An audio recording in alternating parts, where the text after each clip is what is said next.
Muy buenos días, bienvenidos a este nuevo día de la nueva evangelización, de la nueva vía o tercera vía del Espíritu Santo con su servidor John Soria o Padre Joaquín del Valle.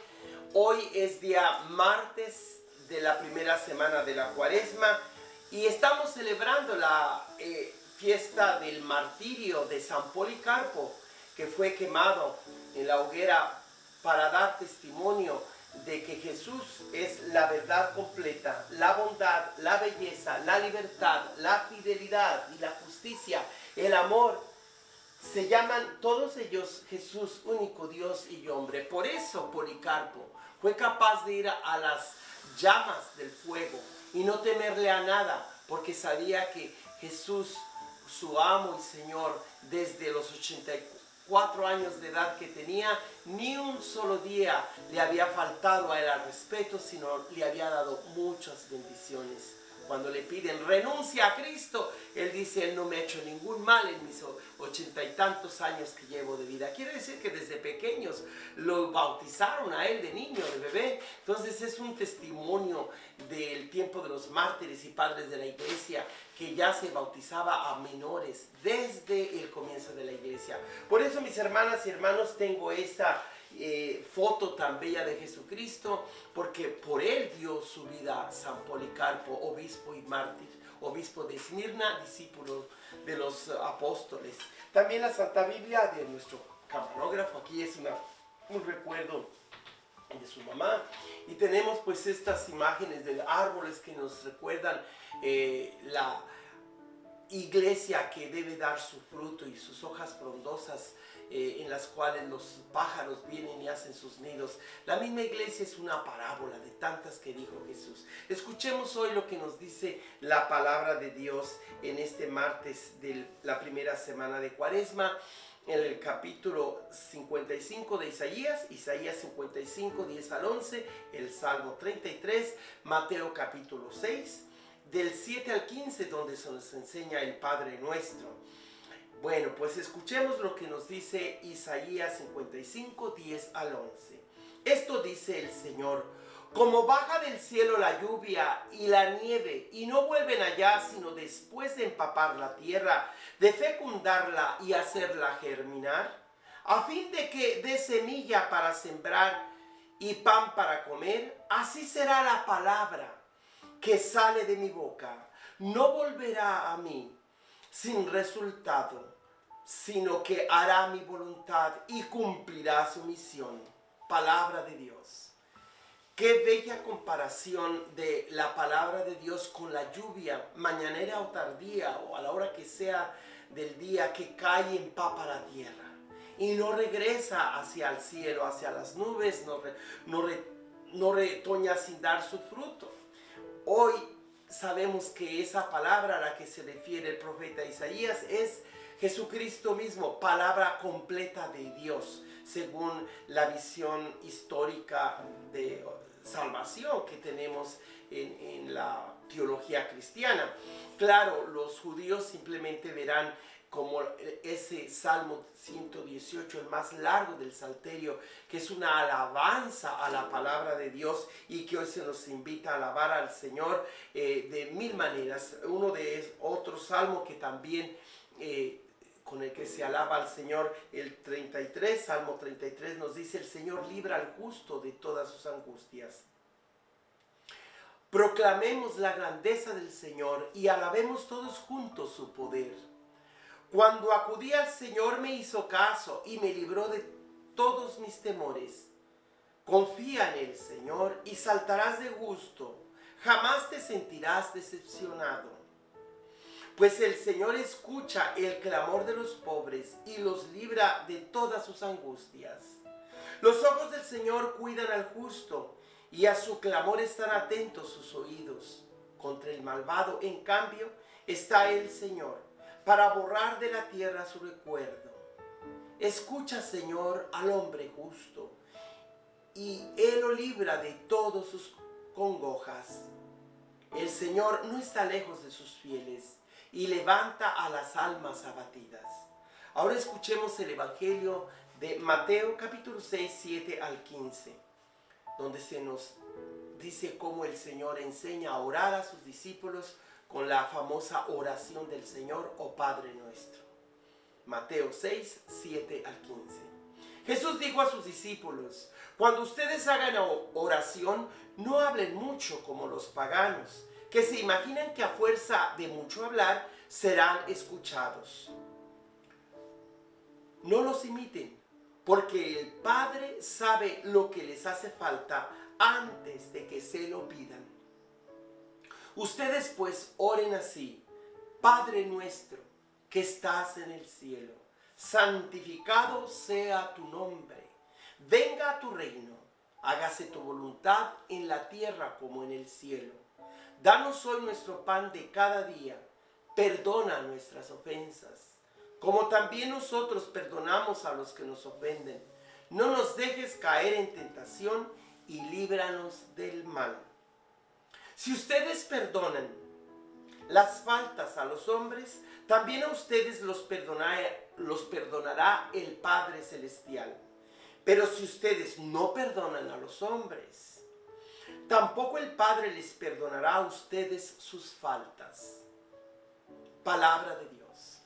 El Evangelio de hoy en relación a la primera lectura de Isaías 55 consiste en que de los labios de Jesús brotó la oración más bella, completa, sabia, que sintetiza todo el Evangelio, como nos dirá después comentando la oración del Señor, una síntesis del Evangelio. El compendio del Catecismo enseña en el número 578 cuál es el origen de la oración del Padre Nuestro. Cuando un discípulo ve a Jesús orar y ruega: Maestro, enséñanos a orar. Allí se nos dice en Lucas capítulo 11, verso 1. La tradición litúrgica, es decir, la oración en la Santa Misa, que la Iglesia siempre usa, es el texto de Mateo capítulo 6, de 9 al 13, que es precisamente el Evangelio de hoy. Y en el número 579 del compendio del Catecismo de la Iglesia, pregunta: ¿qué lugar ocupa el Padre Nuestro en las Escrituras? El Padre Nuestro es el resumen de todo el Evangelio, dice uno de los padres de la Iglesia, Tertuliano, bueno, que era padre de la Iglesia, después quedó fuera de esa tradición. Pero también se nos dice por boca de Santo Tomás de Aquino, el teólogo más grande de la historia de la Iglesia, que el Padre Nuestro es la más perfecta de todas las oraciones. Y también situado el Padre Nuestro en el centro del Sermón de la Montaña, es decir, en los dos capítulos de Mateo que nos habla de ese sermón, del capítulo 5, 6 y 7. Y también, pues, el Padre Nuestro recoge en forma de oración el contenido esencial del Evangelio. En otras palabras, el Padre Nuestro es el compendio de todo el mensaje de Jesucristo, de sus acciones, de sus actitudes, de sus palabras. De una manera particular enfatiza el Padre Nuestro el perdón de los pecados. Perdónanos como también nosotros perdonamos a los que nos ofenden. ¿De verdad perdonamos? ¿No es eso que nosotros mismos le decimos: Señor, al menos que yo perdone, no me perdones? Me gustaría decirle: Señor, aunque yo no perdone, perdóname a mí. Pero no se vale. El Señor dijo expresamente: al menos que tú perdones, tus pecados quedan borrados. Tú que no perdonas a los demás, a ti que se te pedirá cuenta hasta de la última palabra mala, dada mal o expresada de una forma equívoca. Nosotros sabemos que hasta de la última palabra seremos juzgados, con más del pensamiento o de las acciones. Hay 7 peticiones o ruegos del Padre Nuestro. Jesucristo es el modelo de la oración-acción, primero, de la contemplación y de la misión. La oración del Señor o del Padre Nuestro es de lo más profundo del ser personal de Jesucristo, que implora amor y nos da un sentido de pertenencia. Al decirle a Dios Padre, estamos públicamente aceptando que somos hermanos y hermanas unos de otros. El Papa Francisco, en la víspera de la fiesta del seráfico Francisco de Asís, publicó su tercera encíclica llamada Fratelli Tutti, en la cual nos enseña la fraternidad universal y la amistad social. Es decir, el Padre Nuestro es la fuente de la enseñanza magisterial de su santidad Francisco.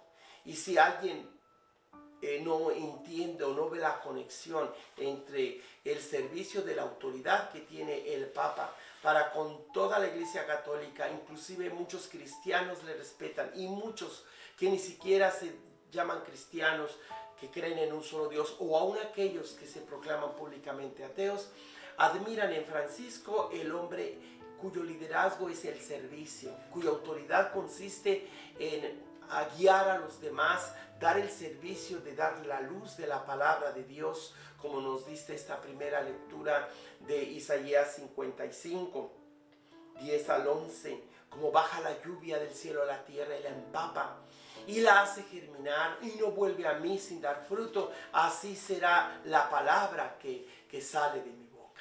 Por eso yo les invito pues a que nosotros podamos expresar la oración del Padre Nuestro con esas 7 distintas formas de expresar las necesidades más profundas de nuestro ser. En primer lugar, cuando se dice de santificado sea tu nombre, eso significa que el nombre de Dios significa la persona de Dios, la presencia de Dios, la palabra de Dios, la ley y el poder de Dios. Eso significa santificado sea tu nombre. Es decir, que tu nombre sea conocido, que sea alabado por todos, que sea reconocido tu poder. Esa es la primera petición del Padre Nuestro. La segunda es: venga a nosotros tu reino. ¿Cuál reino? El reino de la voluntad divina. Este rey, que es el sustantivo y el agente, que toma acción, es decir, rey, reino y reinado van juntos. Rey, el actor principal de esta obra divina en la historia y en el mundo. Y pues el reino que se identifica con la obra misma de Dios, que es Dios mismo por medio de sus obras. Entonces el reino y el reinado vienen a ser dos lados de una misma moneda. El reino es el agente o el sustantivo, mientras que el reinado es el verbo, es la acción del rey y del reino. Y por eso reino y reinado significa pues que estamos frente a Dios que toma acción de nuestra carne. Pide que nosotros libremente aceptemos que Él sea el que mande en nuestra carne, en nuestra persona, en nuestra vida. Pero también que el mundo sea sometido a ese reino de Dios, que sirva de antesala a ese reino que se ha aproximado y que todavía no completamente ha asumido todo el mundo, porque en el mundo se ha dado la libertad a los seres humanos y el Señor respeta cada hombre y mujer que ha venido a este mundo para que libremente le acepten a Él como Rey. Por eso aquí la libertad es muy importante en lo que enseguida llamaremos hágase tu voluntad, que es la tercera petición del Padre Nuestro,